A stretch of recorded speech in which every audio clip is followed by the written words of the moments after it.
Assalamualaikum warahmatullahi wabarakatuh.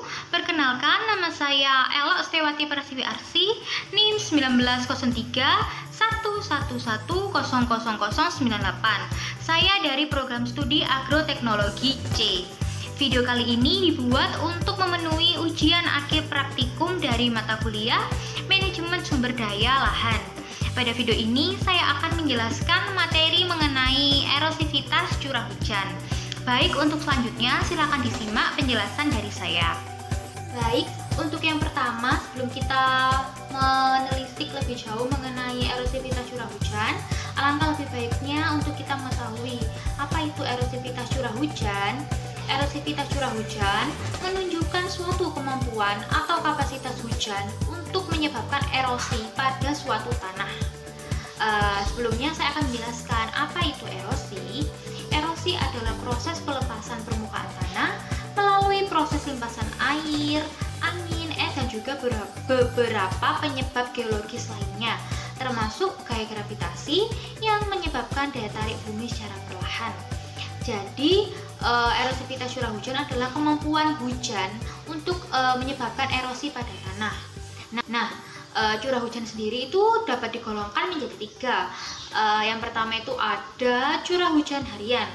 Curah hujan harian adalah curah hujan yang terjadi dan tercatat pada stasiun pengamatan curah hujan setiap harinya dalam kurun waktu 24 jam. Data curah hujan harian biasanya dipakai untuk simulasi kebutuhan air tanaman dan juga simulasi operasi waduk. Yang kedua ada curah hujan bulanan. Curah hujan bulanan adalah jumlah curah hujan harian dalam satu bulan pengamatan pada suatu stasiun curah hujan tertentu. Data ini biasanya dipergunakan untuk simulasi kebutuhan air dan juga menentukan pola tanam. Yang ketiga ada curah hujan tahunan. Curah hujan tahunan adalah curah hujan bulanan dalam satu pengamatan pada suatu stasiun curah hujan tertentu. Dalam pengukuran indeks erosivitas curah hujan terdapat beberapa metode.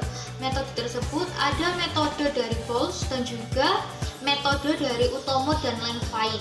Pada metode Pohls menggunakan parameter yang lebih banyak, yaitu mulai dari curah hujan bulanan, jumlah hari hujan per bulan, dan juga curah hujan maksimum dalam bulan yang bersangkutan. Lalu untuk metode Utomo dan Langevin, data yang digunakan hanya curah hujan bulanan saja. Masing-masing rumus tersebut memiliki input yang berbeda dalam penggunaan rumusnya, sehingga dapat diasumsikan bahwa masing-masing metode tersebut memiliki perbedaan. Namun perbedaan ataupun kesamaan pada suatu metode diperlukan pengujian untuk mengetahui apakah hanya sebuah kebetulan atau tidaknya. Baik, saya akan menjelaskan cara untuk menentukan indeks erosivitas curah hujan dari suatu wilayah. Dalam perhitungannya itu terdapat dua langkah. Langkah yang pertama itu kita menentukan nilai EI 30. Nilai EI 30 yaitu dihitung dengan menggunakan rumus 6,119 dikali CH pangkat 1,21 dikali HH pangkat minus 0,47 dikali Pmax pangkat 0,53. Kita itu menghitung nilai EI 30 itu untuk data curah hujan setiap bulannya.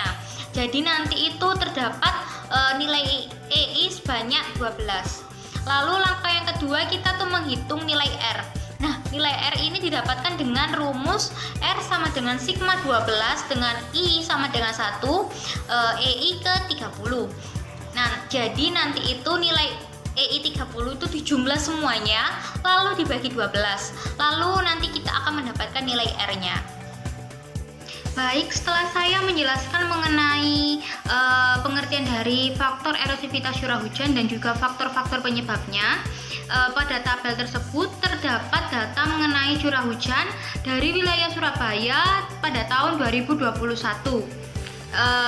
Dari data di tabel tersebut kita dapat menghitung erosivitas curah hujan yang terjadi di Surabaya, apakah tinggi atau rendahnya.